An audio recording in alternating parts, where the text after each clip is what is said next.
Hello everyone, Digital Circuit Theory is in touch. Subscribe to the channel, like this video, and we're getting started. The new location of the Kingdom of Candy Canyon is something with something, and it seems to be an ordinary map, with regular adventures from Kane and local NPCs. But still, it seemed to me an interesting plot of this quest, because here are not just stupid NPCs.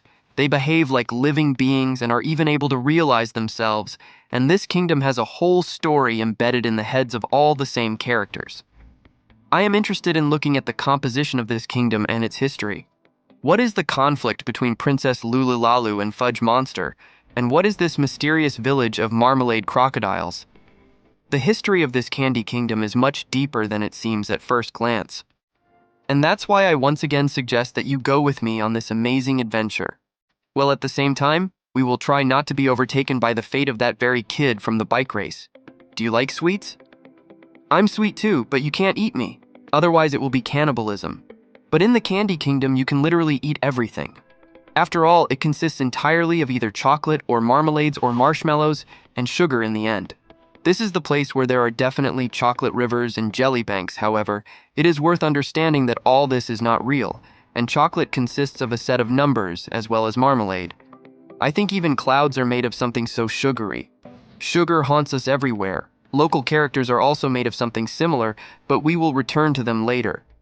If we consider the geography of this kingdom in general, then we are in a canyon and in a desert. And somewhere, maybe there is a chocolate swamp in which you can swim. Well, to be eaten by a local fudge monster if, of course, you yourself are made of chocolate, because it can't eat anything that isn't made of chocolate, so rest your health. But the castle of Princess Lulilalu is literally a huge cake. But by the way, I am pinned with ice cream turrets. Very creatively. But the Candy Kingdom has a dark side. That's the backstage area where Pomni and Gummigoo get into. A closed location is actually something that is outside of it. This is where we have all the NPCs that are used in the Candy Kingdom. It is in this place that our marmalade crocodile realizes the meaninglessness of its existence. It's scary to imagine when you are visited by thoughts that your life is a lie, someone's invention, and you are not real, and all your memories are just a suggestion. This location consists of two levels, the surface and the lower. The surface is where the kettles are. And, it would seem, what do teapots have to do with it? What are they doing there? Why are they flying? I think it could be a reference to some 3D programs where the kettle is the main model. There is also an opinion that teapots can also be a reference to Russell's teapot, which is something like an atheistic analogy, if the existence of God cannot be refuted. So there is one. At the same time, the author of this analogy, Bertrand Russell, gave an example of a teapot. He wrote that if he claimed without proof that the kettle was too small to be seen with telescopes, orbiting the sun somewhere in space between Earth and Mars, he could not expect anyone to believe him just because his statement could not be refuted. That is, if he told someone that the kettle was somewhere in space between Earth and Mars, and no one could refute it, then it was true, in general, the philosophy, so to speak, of the highest flight. And just against the background of the Gummigoo scene, this opinion may well be justified. And the lower level of this location is the place where all the 3D models of things, characters, and so on are located. And who are these characters? Who inhabits the Candy Canyon Kingdom?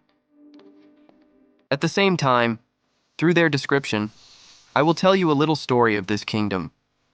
This will be more logical and interesting than I would first tell you about the story and the conditional plot of the location, and then about the characters. To begin with, they have their own flora and fauna, candy bugs, except for butterflies. So far I have not seen anyone, and Kane is their god. It's understandable, because Kane created this location, and characters among the animals, you can see a marmalade elephant, but he transported us to this kingdom. It's so sweet, I'd eat it. Well, as we know, there are intelligent animals here. These are crocodiles. The most memorable, of course, was Gummigoo. He is the leader of the gang. In principle, he is responsible for strategies and complex robbery schemes which help these crocodiles steal maple syrup. In short, he's in charge. Max is the name of this purple chubby crocodile. It is shown to such typical stupid henchmen, and the chat is about the same, only thin but literally typical henchmen of a bandit are thick and thin. However, are they as bandits as they are trying to present them to us? Not really. Yes, they stole maple syrup, but in order to help their own village. Yes, we do not see this village, its inhabitants most likely. It does not exist in the program, since the backstage does not show us the models of other crocodiles, which means that the missions of our heroes were not planned there. It's just that Kane created some kind of plot conflict. The fact that the bandits are not just so bad, they stole maple syrup from the kingdom to cure their village, including their mother, who is also not on this map. Gummigoo doesn't even remember her face. I dare say that the village lives quite poorly, since their representatives have to go to the kingdom and steal something. Maybe they even inadvertently left their huge truck there, otherwise where did the princess get it from? And we went to her in a cart.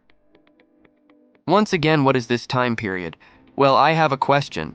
And why don't the crocodiles of the whole village move to this kingdom? Isn't there enough syrup for everyone? Why do they live in such poverty? And why shouldn't the princess take them in? You can think for a long time about this conflict between the princess and Gummigoo. The plot is silent about the whole truth. The princess herself is a kind enough character. You can't say that there are any insidious deeds behind her. Moreover, she is not programmed for this. Maybe our Lucky Lou thinks that crocodiles are bandits and therefore they need to be fenced off, and crocodiles, in turn, are unhappy with this decision and therefore take drastic measures, for example, theft, robbery, and so on. At least that's how they could have been programmed, and the princess simply has no choice but to treat bandits like bandits, and crocodiles, in turn, have no choice but to survive by any means. I forgot to say that there are mannequins among the inhabitants of the kingdom. However, it consists entirely of multicolored mannequins. Maybe they consist entirely of marmalades, chocolates, lollipops. But they're all so faceless that I don't see the point in taking them apart. Yes, they show some emotions, but these are typical such faceless NPCs from old games with standard phrases and reactions. At the same time, the princess is not that dumb. She also speaks in standard phrases, but she somehow responds and somehow gets emotional, although we all understand that this is artificial intelligence. Let's return to the conflicts. Princess Lulilalu turns out to have some more misunderstandings. Naturally, I'm talking about the fudge monster, or the fudge. A fudge is a huge, massive creature that can sometimes change its shape. She does this all the time. What do we know about the identity of this monster? We know that Fudge used to live in the kingdom, but what was he doing there? It can be assumed that it was in the castle that he lived and was a guard, but only Fudge ate his own citizens whom he was supposed to protect, for which Princess Lulilala expelled him. Since then, he has lived in the swamps, and then you know everything yourself. Jax makes a deal with this monster. He opens the doors to the castle for him, and the Fudge helps him complete the quest, and the deal is done. The monster entered the kingdom and began to eat all its inhabitants. It's a creepy ending to this story, of course, and I don't quite understand how the princess banished him. Maybe Fudge considered her his friend, got offended, and left himself. Otherwise, how can I explain these insulting statements about the princess, that the damned Lully Lao banished me or something like that? Because there is no one to protect this kingdom except Fudge, and this creature in itself is invulnerable, immortal, which was clearly demonstrated, which makes it even scarier, and in fact, it is an invincible monster. It's scary to imagine if there really was some kind of final battle with him, as Jax wanted, and which character did you like the most? Write your opinion in the comments.